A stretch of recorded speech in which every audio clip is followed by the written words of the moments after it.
phosphates next. Phosphates are essential nutrients that are needed and essential for all life. But as with most things, if you get too much of a good thing, it becomes a bad thing.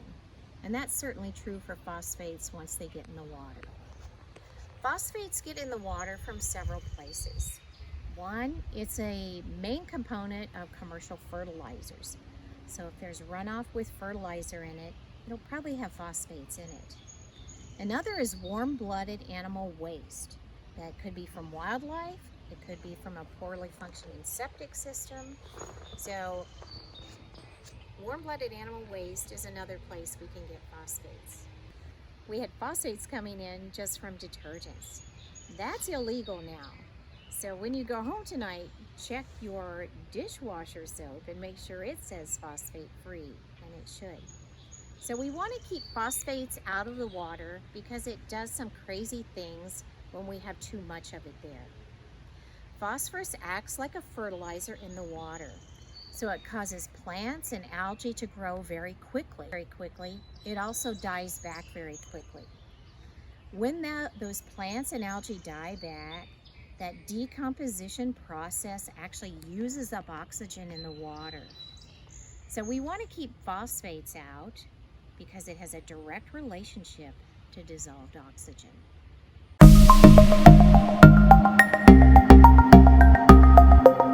So now we're going to do the phosphate test. Again, we have our sample cup, and we're going to triple rinse from the sample that we pulled from the main stream flow of the stream. So we do the triple rinse, and we're going to want to get 25 milliliters. That's pretty close to the top of our sample cup. I'm going to pour just a little off. So we have 25 milliliters here. We're going to actually test for the orthophosphate form of phosphates. Phosphorus can take a lot of forms when it's in the water. Orthophosphate is what's available for plants to use right now. Have a little activator solution. This is going to help release that phosphate in the water and allow us to measure it. We need 2 drops of this activator solution. Believe it or not, there are right ways and wrong ways to do drops. To do nice, uniform drops, you need to turn the bottle completely upside down and squeeze gently. So we want 2 drops.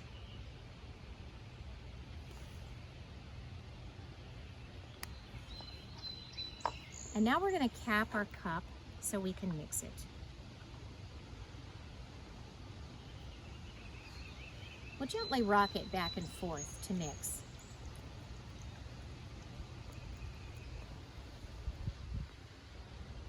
We'll pull the cap off. And again, we're going to use a glass ampule. Put this all the way to the bottom of the sample cup at an angle. And we're going to tilt it up straight with a little pressure. You'll hear a snap and our sample will come in. Take it out. For this test, we need to invert 10 times. So there's 1, 2, 3, 4, 5, 6, 7, 8, 9, and 10. Now we need to wait a few minutes for this color to develop. For this test, we're going to wait 2 minutes. For this test, we hope to not see a lot of color develop. So let's see what it looks like in a couple of minutes. We waited our 2 minutes. As you can see, our sample today does not show a lot of color. That's really a good sign. So for this test, we have 2 ways of measuring how many milligrams per liter are in our sample. If we had seen a lot of color develop, we would have again used this rack that's in the kit. But all these colors are too dark. So we're going to use the low range indicator.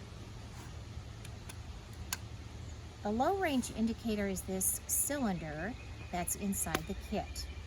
It has a hole right in the center. We're going to drop our sample right down that hole, flat side down.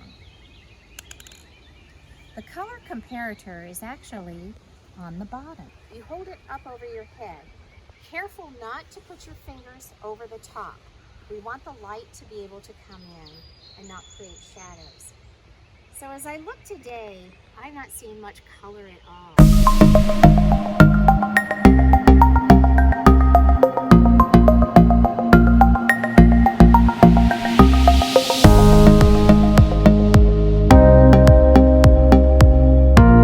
For our test today, we can say phosphate levels are 0. So now we go to the data sheet. Orthophosphate is here, the next test. Because we had a 0, we will put that in right here. And that's a good sign.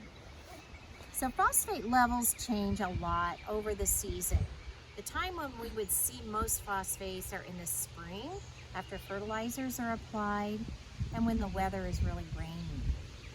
Excess phosphorus really contributes to a process we call eutrophication. Eutrophication is the water's response to an abundance of nutrients.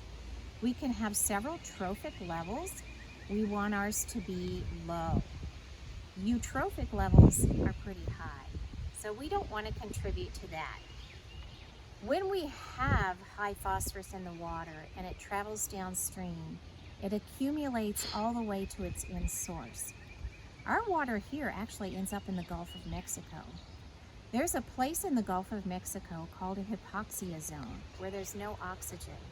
And that's because of all the extra nutrients and pollution we're putting downstream. So we work hard to keep phosphorus out of our water.